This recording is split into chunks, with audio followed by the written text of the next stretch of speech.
Basically हम second unit पढ़ेंगे जिसका नाम है धर्म दम दंड। इसमें ये लिखा है कि प्राचीन भारत को कई नामों से पुकारा गया है। इसे धर्म, राज्य, धर्म, दंड, नैतिकता और धम आदि के रूप में संबोधित किया गया है। इसमें बताया गया है जो प्राचीन भारत के जो नाम थे वो कई नामों से पुकारे गए हैं, जैसे कि राज, धर्म, दंड, नैतिकता और धम। इसमें बेसिकली क्या है, इसके अंदर हम धर्म की बात करेंगे, धर्म, दम और दंड के बारे में।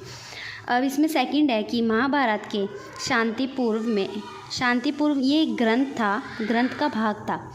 इसे राजधर्म कहा गया। जो शांति पूर्व था उसे राजधर्म कहा गया है। राजशाही, उसमें राजा का धर्म ही सब कुछ था। उसमें क्या था, जो राजशाही था वो सब राजा का सब कुछ धर्म था। और राजधर्म में राजा के सभी कर्तव्यों और शासन से संबंधित चीज़ें शामिल थी और सारा ज्ञान राजधर्म में आता था। मतलब कि बेसिकली क्या है, इसके अंदर कर्तव्यों और शासन संबंधित चीज़ें सब शामिल थी और ज्ञान राजधर्म में आता है। यह शासन का विज्ञान और कला दोनों है। अब इसमें ये बताया गया है ये शासन का विज्ञान और कला दोनों है।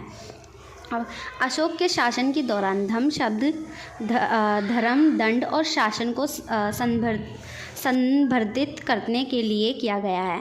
इसमें क्या है, जो धर्म है और दंड और शासन है ये इसको मतलब एक दूसरे से संवर्धित करता है।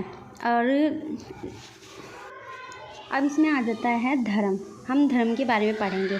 इसमें बताया क्या है, जो राजनीतिक है वो राजनीतिक सिद्धांत धर्म का अभिन्न अंग है। मतलब जो राजनीतिक सिद्धांत है वो अभिन्न अंग है धर्म का।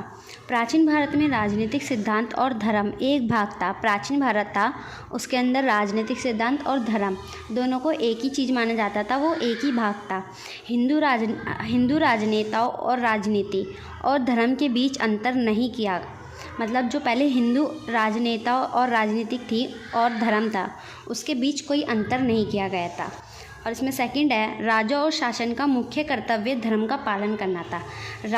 राजा और शासन का मुख्य जो कर्तव्य था वो धर्म का पालन करना था। वो धर्म को ही सब चीज़ मानते थे। प्राचीन भारत में राजनीति में नैतिकता थी और राजशास्त्र को नैतिकता कहा गया। इसमें ये बताया गया है जो राजशास्त्र था प्राचीन भारत में उसको नैतिकता कहा गया है। धर्म, जिसमें क्या है, धर्म की रक्षा और राज्य की प्राथमिक जिम्मेदारी थी। धर्म की रक्षा करना और राज्य की जिम्मेदारियां थी, क्योंकि राजनीतिक विचार आपस में जुड़े हुए थे।